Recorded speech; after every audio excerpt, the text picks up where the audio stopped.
Hi guys, welcome back with another video on Shooting Streets. I know it's been so long.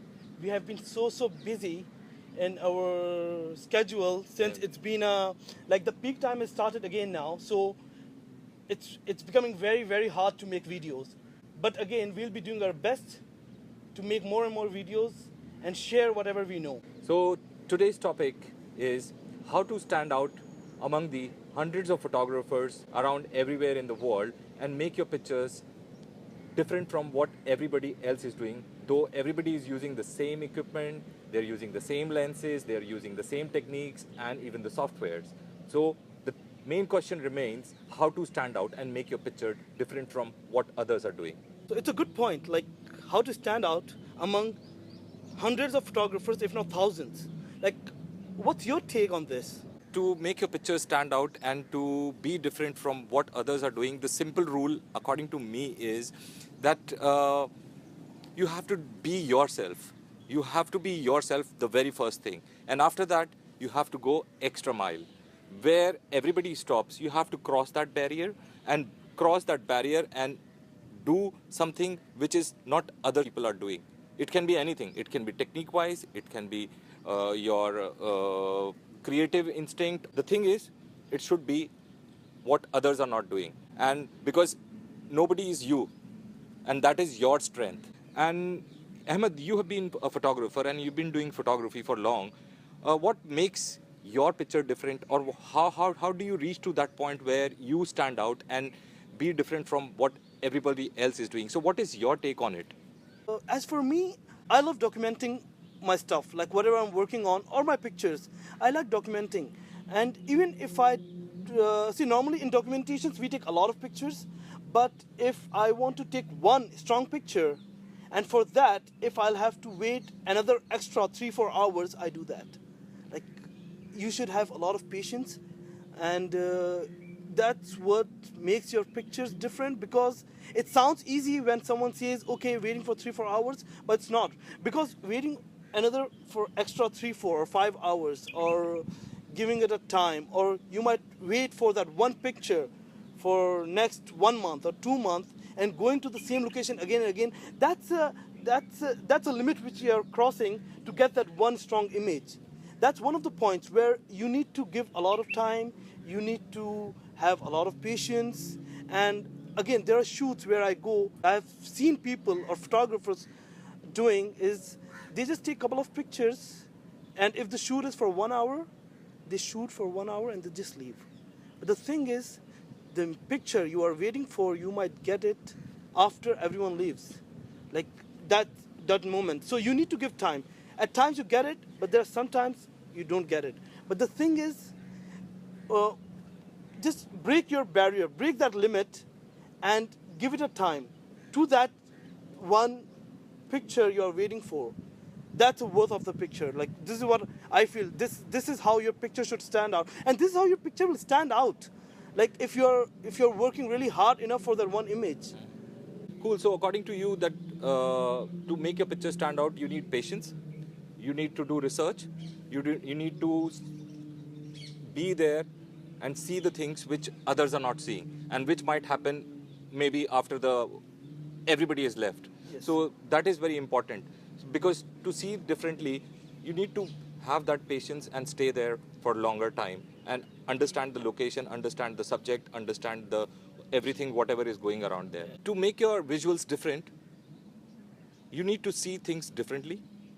And for that, you need to go through other people's work, try to understand that, and just not seeing them.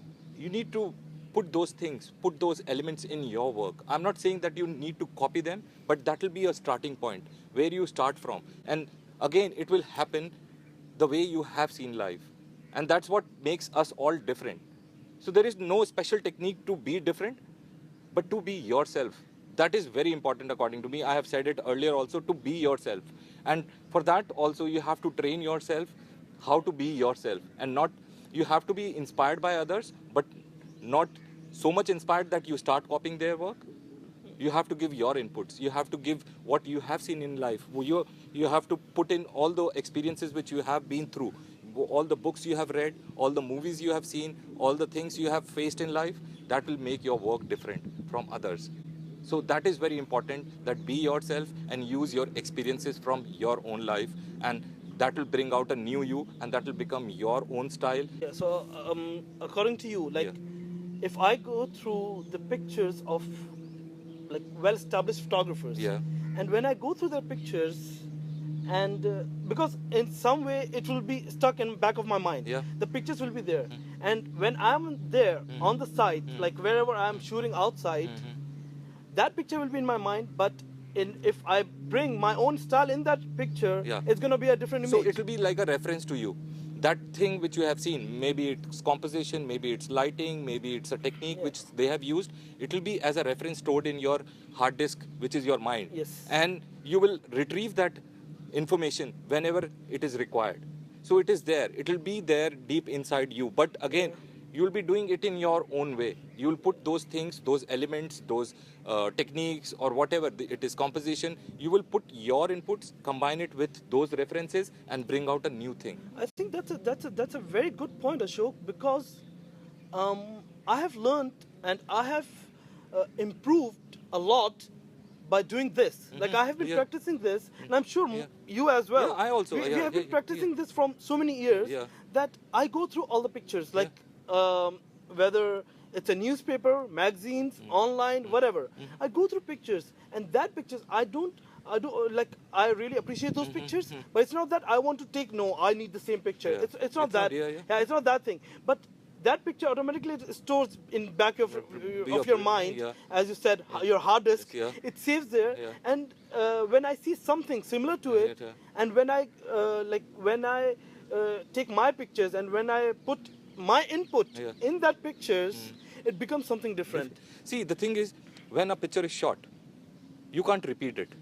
You can just take it as a reference. So if you have seen something which is shot by somebody, and you are taking reference from there, but you are putting that reference into a new frame, which is you at that time. The light is different, the subjects are different, maybe the composition is different. You are just taking that reference. Okay, it was done that way, but now you're using, maybe somebody shot in black and white, now you're shooting in color.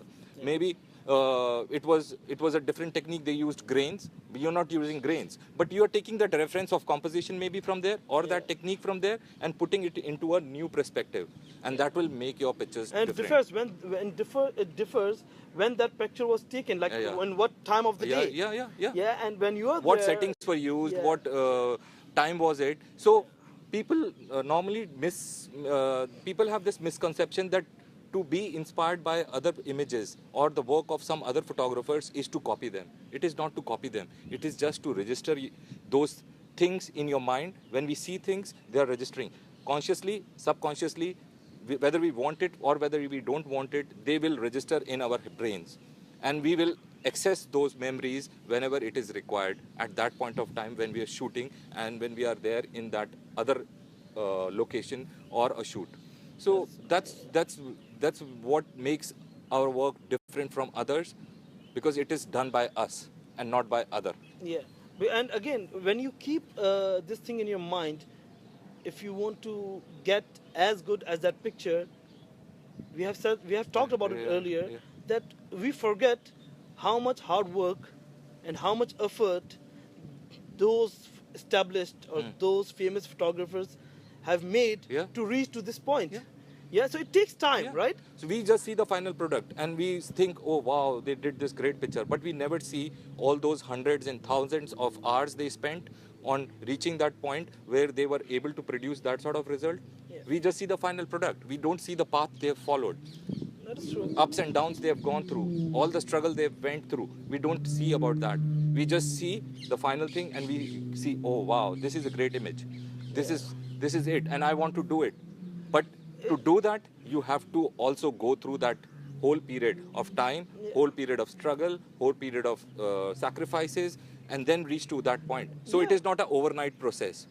It takes time. It takes time. I have been working as a photographer from past 12 years, and gradually I have improved, and my work has improved a lot. It has become better, and I've learned throughout the process, and I'm still learning. I have learned so much from my mistakes, my own mistakes.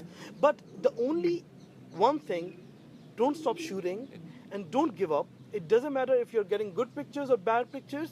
It's okay, as long as you're shooting. Like, just keep shooting and keep on making mistakes.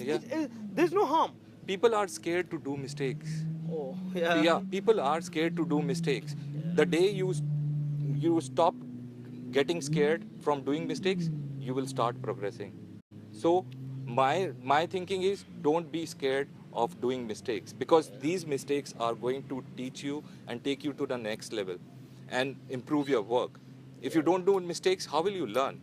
You need to learn, you need to do mistakes. And force people to criticize your work. Force your friends. Okay, I know it's a good picture. What's bad about it? Ask them the wrong things. Ask them what they feel wrong about this image. Although it's a good image, but what's wrong in it? And if everyone is saying it's a good image, then you start criticizing your own work. Okay, it's a good image, but what if? What if it was done that way? That way or this way? What if the exposure was little higher or it was little lower? What would have happened? So don't get scared of getting criticized, because I mean, you need that strength to get criticized and learn from that. You might be depressed for one day, oh shit, my work is not liked by anybody. But again, that will motivate you to do better and move on to the next level. If you are strong enough. If you are weak enough, then you'll give up. You'll give up, or you'll put your camera on sale on Facebook. I'm selling this new camera, only 6 months used. Because in 6 months you can't be a photographer. You need time. You can't even be a photographer within the next 3 years. So people today, what is happening is everybody wants a shortcut. Today I buy the best camera, buy best lenses, buy best bag, and a nice name to my photography page or blah blah blah thing, and then from tomorrow I am the established photographer. No, it never happens that way.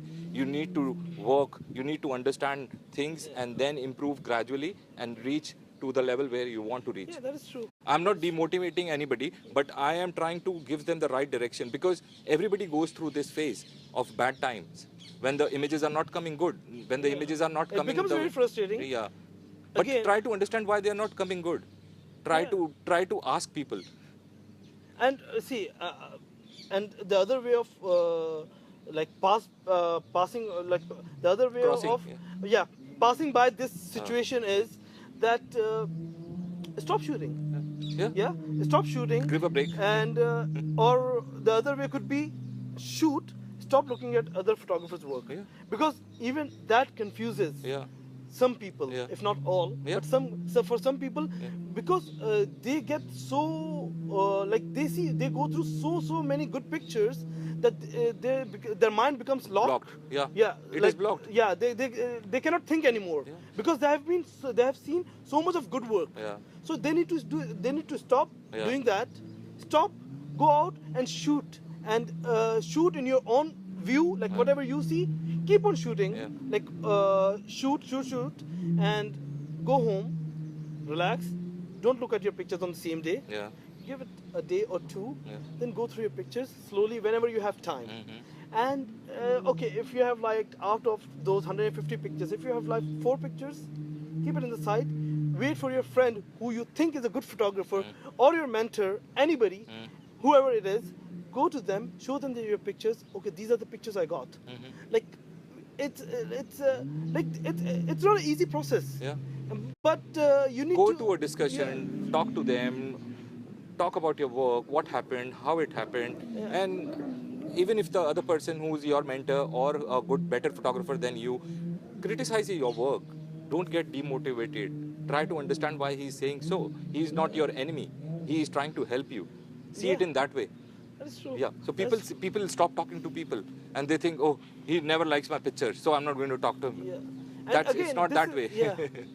And again, this is one of the points where how to stand out. This is one of the things, like, you don't need to give up. You need to keep on shooting. And you need to accept the critics and learn from it. Go out and shoot and give it a time.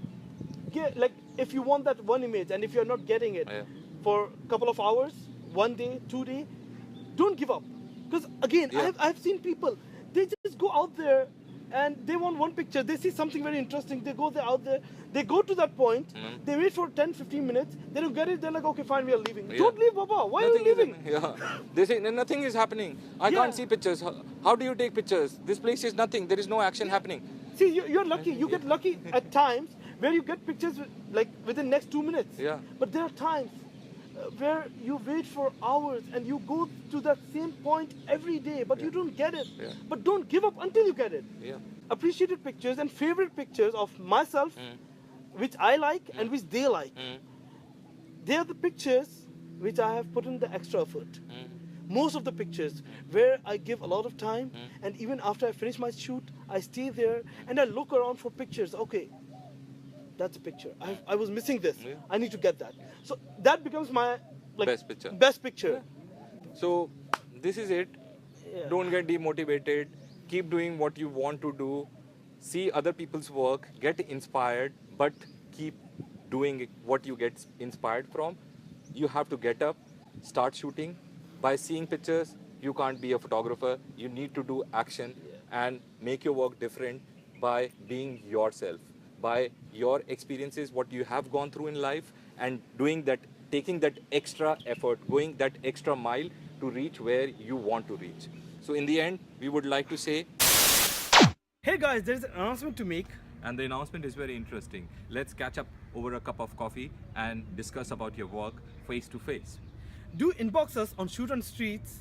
And we'll be selecting you, and we'll tell you the location and the time where to meet, and most probably it will be going to be on Friday or Saturday, and we'll catch up there and talk face to face. It is very interesting, and I'm sure you guys are gonna love it because we are really excited to meet you guys. Yeah, cool. We are already excited. Excited. Cool.